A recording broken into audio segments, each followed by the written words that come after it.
월간 조선 박희석입니다. 오늘은 김현미 국토교통부 장관, 그러니까 우리나라 국내 부동산 정책을 총괄 지휘하는 이 정책 최고 당국자의 현실 인식 능력에 대해서 한번 얘기를 해보려고 합니다. 김현미 국토교통부 장관 8월 30일 국회 국토교통위원회에 나와가지고 영끌까지 해서 집을 사는 게 장기적으로 도움이 되는지 의문이라는 취지로 얘기를 했습니다. 그러니까 여기서 말하는 이 영끌이라는 거는 영혼까지 끌어모아서 주택 장만 자금을 모은다는 얘기입니다. 마련한다는 얘기입니다. 근데 왜 아니 집을 사면 사는 거지 왜 영혼까지 끌어모으느냐 이런 의문이 들 수밖에 없는데 기존의 주택담보대출 기준 규모 이런 걸로는 현재 폭등한 서울 아파트 가격을 감당할 수가 없다는 얘기입니다. 아니 참 돈이 많아서 소득이 많아서 아파트를 그냥 내가 가진 예금으로 내가 가진 자산으로만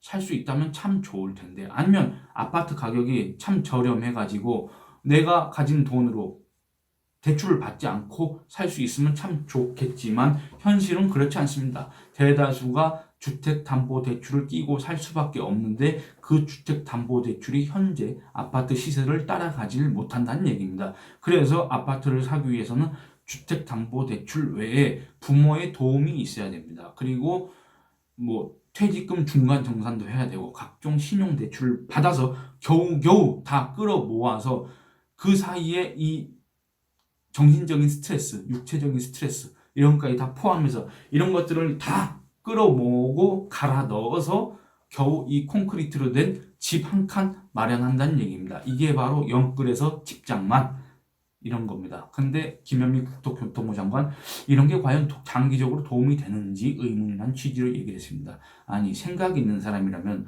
누가 이렇게 무리해서 자기의 어떤 재무 계획 이런 거 다 소용없이 하우스 푸어를 자처하면서 집을 지금 이렇게 사겠습니까? 근데 현재 상황이 그렇게 할 수밖에 없기 때문에 그렇게 하는 건데 국민들은 무슨 바보로 생각하는 것도 아니고 장기적으로 도움이 되는지 이렇게 묻고 있습니다. 그러면서 이렇게 얘기를 합니다.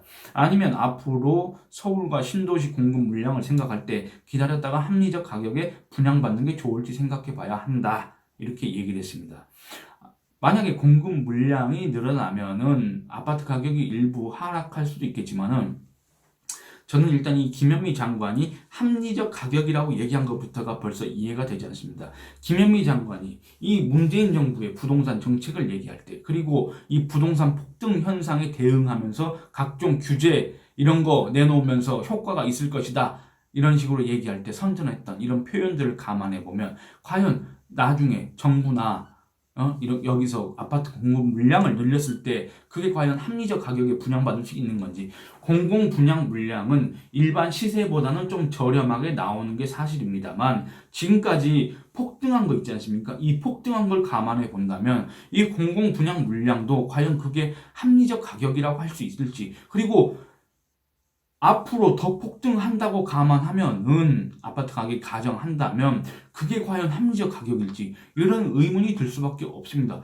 그렇다고 한다면 지금 사는 게 오히려 더 합리적인 소비다, 합리적인 구매 행위다 이런 식으로도 표현할 수도 있습니다. 김현미 장관 이렇게 얘기합니다. 저희는 조금 더 매수를 기다리는 게 좋겠다고 생각하고 있다. 패닉 바잉이라는 용어가 청년들의 마음을 급하게 할 우려가 있어서 이를 순화하는 분위기가 청년에게 도움이 될 것이라고 주장을 했습니다. 김현미 국토교통부 장관의 주장을 종합해 보자면 지금 현재 문재인 정부가 아주 유효한 부동산 대책을 내놨지만 이 30대 실수요 30대의 아파트 매수 열풍 때문에 집값이 잡히질 않는다. 너네 그렇게 무리해서 영끌하지 말아라. 영끌해서 집 사지 말아라. 그렇게 하니까 지금 집값이 떨어지지 않고 있다. 나중에 정부가 공공 분양 물량 풀 테니까 그때 가서 살든지 말든지 알아서 해라. 그리고 언론이나 업계에서 패닉 바잉이라는 이런 약간 공포스러운 용어를 쓰는데 그런 것 때문에 이 실수요 청년층들이 이런 어떤 불안 심리가 자극돼 가지고 집을 사는 거 아니냐. 너네 그런 용어 쓰지 말아라. 너네가 그런 용어를 쓰니까 우리 문재인 정부의 부동산 정책이 효과를 보지 못하고 있는 거 아니냐.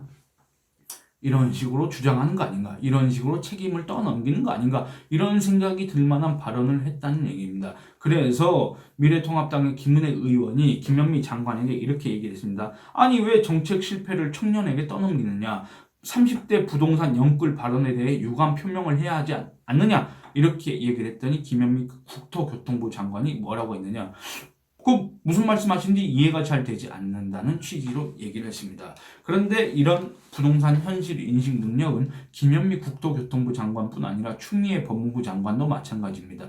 추미애 법무부 장관, 아니 법무부 장관이 왜 자기 소관 업무도 아닌 부동산 정책에 대해서 이렇게 감나라 배나라 자꾸 하는지 잘 모르겠습니다만, 이 사람이 자기의 페이스북에 뭐라고 했는지 여러분들 기사를 다 보셔서 아실 겁니다. 8월 22일 부동산이 급등하는 것은 투기 세력 때문이다. 맞습니다. 투기 세력이 있기 때문에 가격이 폭등하는 겁니다. 그런데 이 투기 세력이 과연 누구냐가 중요한 거 아니겠습니까? 누구로 규정하느냐. 여기에 대해서 추미애 법무부 장관 이렇게 얘기합니다. 투기 세력이 돈 많은 일부에 국한되지 않고 일반 주부에 이어 젊은 층마저 투기 대열에 뛰어들고 투기 심리가 전염병처럼 사회적으로 번졌다. 라고 썼습니다. 부동산 정책을 비웃는 작전 세력이 있고 그에 동조하는 사람들이 일반화돼 있기에 어떤 정책도 뒷북이 될 수밖에 없다. 이걸 전적으로 정부 탓이라고 할 수 없는 이유다. 이렇게 얘기를 합니다. 여러분, 일반 주부가 무슨 돈이 있습니까? 그리고 젊은 층이 말 그대로 무슨 돈이 있습니까? 어떻게 투기 대열에 뛰어들 수가 있습니까? 투기 대열에 뛰어들려야 뛰어들 수가 없는 게 주택담보대출이 그렇게 나오지가 않습니다. 그러면 말 그대로 그냥 그냥 주부나 젊은 층이 진짜 투기를 하고 있다면 이 사람들은 원래 그냥 돈 많은 일부입니다. 말 그대로 투기 세력, 기존의 투기 세력에 불과했습니다. 그런데 전 사회적으로 확산되고 있다고 한다면 우리 사회에 언제 그렇게 돈이 흘러 넘쳤습니까? 우리 국민 소득이 언제 그렇게 올라갔습니까? 그렇지 않지 않습니까? 국민들은 더 살기 힘들다고 하고 있는데 언제 그렇게 올라갔냐는 얘기입니다. 아니 왜 부동산 폭등의 원인을 일반 국민한테 떠넘기려고 합니까? 그런 식으로 한다면 작전 세력, 투기 세력을 비판하고 싶다면 이 청와대의 다주택자, 이제 뭐 다 없었다고 하지만 기존에 있던 다주택자들 포함해가지고 이 문재인 정부를 지탱하고 있는 고위 공직자들이지 않습니까? 이 사람들부터 비판하고 이 사람들의 행태부터 지적해야 되는 게 맞다고 생각합니다. 제가 지난달에 쓴 기사가 있습니다. 이달 월간조선 9월호에 쓴 기사가 있는데 고위공직자의 세종시 소재 주택 보유 거주 현황에 대해서 제가 분석을 한 기사가 있습니다. 이 기사 중에서 제가 한 구절을 언급해 보자면 이 문재인 정부의 고위공직자 1급 이상 고위공직자와 유관단체 간부들 있지 않습니까? 이 사람들이 총 중앙부처 재직자가 750명인데 이 중에서 2주택 이상 보유하고 있는 다주택자가 248명, 그러니까 3명 중에 1명이 다주택자라는 얘기입니다. 아니 문재인 정부의 부동산 정책을 비웃고 투기를 하는 세력이 과연 누구입니까?